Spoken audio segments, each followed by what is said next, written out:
process working at its best, because we have plenty of examples of it's working at its worst. At its best. In the late 1990s, I got to know a guy by the name of Reed Hastings. And Reed Hastings was the head of an organization in Silicon Valley called Technology Network, TechNet. And while they focused most of their time in Washington, Reed and some of the other members were particularly interested in expanding the number of charter schools in California. Reed, by the way, as you've heard of him, is also the CEO of Netflix. And I told him back in the late 1990s that the idea of people paying money to have discs sent through them for the mail was ridiculous, and he ought to give it up and find out his work. So please don't take investment advice from me on any subject. So Reed and his colleagues decided they wanted to expand the number of charter schools in California. And they went to the leaders of both parties and said, we have a lot of money. We have more money in our pockets than you will ever raise. And we will probably pass a charter school initiative.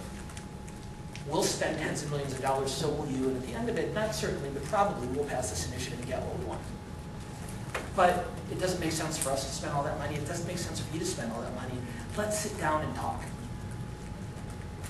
And Hastings and his friends and his colleagues sat down with the Democratic legislative leaders and the Republican governor and his advisors and came up with a compromise that got the charter school advocates about 3/4 of what they wanted, for about 5,000 as opposed to 5 trillion. The prospect of a ballot initiative forced the ideological extremes in both parties to the table in a way that they wouldn't have any incentive to do otherwise. So that's why I like the initiative process. But given the legislature one last chance at sanity, once an initiative has qualified, probably would save a lot of money and save a lot of time and frustration on the part of the voters. Yes. Yes, I think he's doing a fine job, he says to Lisa Calusti, Deputy Director of the Governor's Office. No, I wasn't going to ask that, but thank you. You've talked a little bit about some of the reforms that folks are talking about. You've talked a little bit about the perils and pitfalls of the initiative process. People are talking about a constitutional convention. Obviously, there are problems with trying to get measures through the legislature as it's currently constituted. What are the best chances of getting a package of reforms enacted in California, and what are the sort of perils and pitfalls of a constitutional convention should it come to that? Because I'm hearing a lot of chatter about that when I'm out and about, but I'm not sure that a lot of people have thought beyond the idea of that as to what are some ways that it could work or couldn't work. I think the challenges, and I'll admit at the outset that I've talked on fairly frequent occasion with the organizers, the supporters of a potential constitutional convention. And what I have told them is, what I will tell you is what I have told them, which is, it seems to me their challenge at this point is going from very, very broad, but very, very shallow support to a more cohesive advocacy effort of the kind that you're talking about, Lisa. The challenge of the Constitutional Convention organizers is that right now, everybody who's frustrated with state government, and that of course is everybody, sees it as a shortcut to fixing all the problems of state government.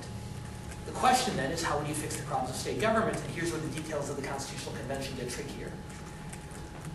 You want to have a Constitutional Convention to make it harder to raise taxes.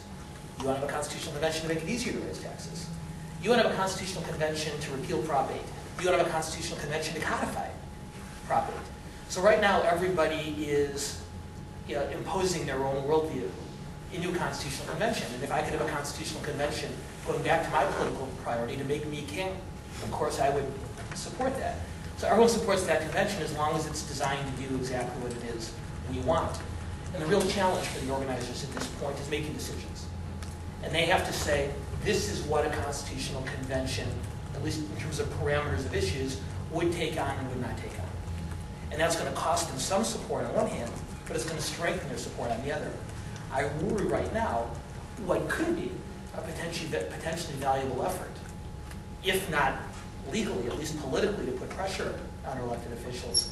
What I worry now is that the breadth of support, coupled with the shallowness of the support, keeps it from being anything more than each of our own individual ideas of what it should be.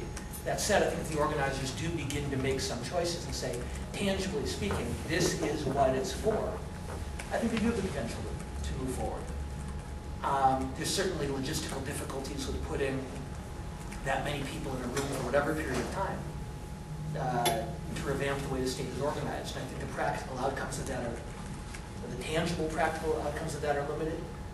But I think if you did see a gathering like this come together and do thoughtful and substantive work, I think that would send a strong signal to the body politic and motivate greater efforts in political and government reform than we see now. But again, for the people who are involved in this, they're at a point, they're coming very close to a point where they have to be willing to sacrifice some breadth of support in order to deepen it. And I hope they do. I had two brief questions to follow up to some of the things that you've talked about. Just a subtle way of saying he wants brief answers. I can't. Sorry, I didn't hear the joke, but you talked about term limits, and I wonder if you have any comments about the balance of power between electeds in Sacramento and lobbyists in Sacramento, and how term limits impact that, and also how the idea of going to a part-time legislator might impact that balance of power as well. And then the other question is, in expanding the size of the legislature, have you considered the idea of multi-representative districts and its potential impact for additional political parties? On the influence of lobbyists, there's no question that term limits has increased the influence of lobbyists.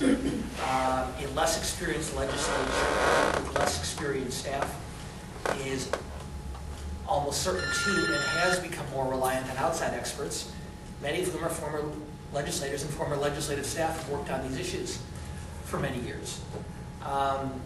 Hillary Clinton got in big trouble during the primary last year when she defended lobbyists for a minute before she remembered what she said and recounted that lobbyists were evil. But for a while she defended lobbyists for about a minute and a half during one of the debates. And the reason she did so, she reminded us that lobbyists represent people. And the difference between a spokesperson for a critical community and an evil lobbyist is entirely dependent on whether or not you agree with what that lobbyist is doing. But number one, for good and for bad, the influence of lobbyists has grown tremendously since the advent of term limits. I will admit that I was foolish enough 19 years ago to think that with legislators passing through more quickly, it would be more difficult for individual lobbyists to form relationships. What I learned is that legislators just got that much more efficient to being co-opted, so it had the opposite effect. I think a part-time legislature would address that. And in addition to the other things that I talked about, one of the benefits is, as I said earlier, less time in Sacramento with lobbyists, more time in your district with constituents, I think has a beneficial effect on reminding an individual legislator who he or she was elected to represent. As far as the larger legislature, and specifically a question about multiple member districts, that would create a wider range of political parties. I think one of the most interesting political phenomena that's existed in California over the last several years has been the increase in the number of voters who are registered to vote, but who are registered neither as Republican or Democrat, but as so-called declined state voters. In particular, more than 20% of the electorate, particularly among younger voters, the number is much, much higher.